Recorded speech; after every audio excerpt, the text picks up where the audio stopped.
Hey everybody, welcome to the squat series. We're going to teach you how to master the squat for your body, completely eliminate pain, and maximize muscle building.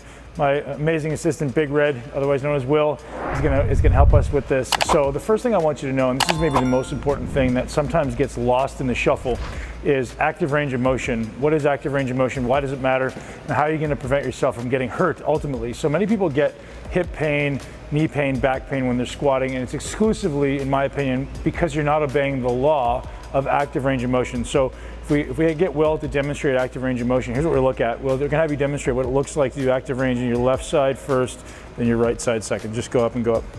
So Will's got about a little bit less than 90 degrees of hip flexion on that right side. So if we do an active range of motion, see how high we can get. Try the other side now, Will. So you can imagine that's approximately what a squat position would look like at the bottom. So if you notice that side's going up a little higher, come back to this side. It's a little less range on that side. How is that going to manifest in the squat? Well, it's going to happen where it comes down to the bottom. One side's going to stop, the other side's going to keep going. So it's going to look like this dumping to one side. That's going to cause back pain. Many people will say, oh, just go all the way to the bottom of the squat. Well, if you do, you can expect it to dump to one side or to round into his lower back. So we'll grab my shoulders so you can hold on, face that way a little bit. Good, pull that leg up. So if he goes anywhere past there in the squat, what happens? All the motion then happens at his lower back. That's going to cause massive amounts of discomfort for you, short-term and long-term. You can get away with it for a short period of time, but eventually you're going to pay the price. So what we're going to do is we're going to suggest you stay within that active range. So just literally assess it, and I suggest you assess it certainly before the workout and ultimately before every set. Bring that leg up, see where you can go to. That's as far as I can go. I'm consciously actively contracting my hip flexor, so I know how far I should pull up. If I can go a little further, I will. And watch this. If I push into it just a little bit, like a 3 out of 10, I push in, I'll let it go.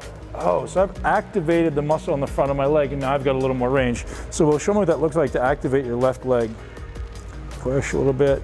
So it's a very specific contraction. It's not a hard contraction. And I'll let it go and see if we can go a little further. Try again. Go. So we're just trying to go one more time. Good. Good. So he's got almost past 90 degrees there just by activating that hip. That's very, very important. Now there's one more thing that I want you guys to acknowledge when it comes to active range of motion. It doesn't always have to be in this plane of movement. So when I'm squatting, it doesn't have to be here. We can also do this. So watch my range here compared to this. So if I move out a little bit and I take a wider stance that would kind of emulate that position, that can be a much greater range of motion allowed at my hip and a much more comfortable position for a squat. So rather than just thinking that a narrow stance is going to work one thing and a wide stance is going to work something else, which by the way is absolute complete nonsense, you're going to focus on going, what do I have available to me at my hip? What foot position should I take to maximize the range of motion at my hip? Start there. That's going to allow you to get the greatest range of motion possible and go only as far down as you can. So Will, show me what a squat looks like just within your active range. Face that way. Good. Yep. So Will's coming down to the bottom of the squat and he's very actively trying to contract his hip flexors. So you guys can see his spine right there is really neutral. He's not all that far down. Will go all the way to the bottom. Look where the range happens. It's all right here. So that's where he can go there, but it's going to be a bunch of extra stress in his spine and nothing else on his legs. So come back up into your active range.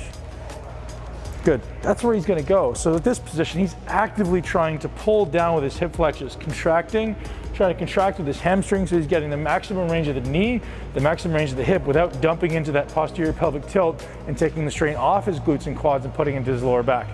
So there's a few basic starting tips for you guys to understand mastering your squat. Please do this every day. Don't just do it once, do it every day, just at home.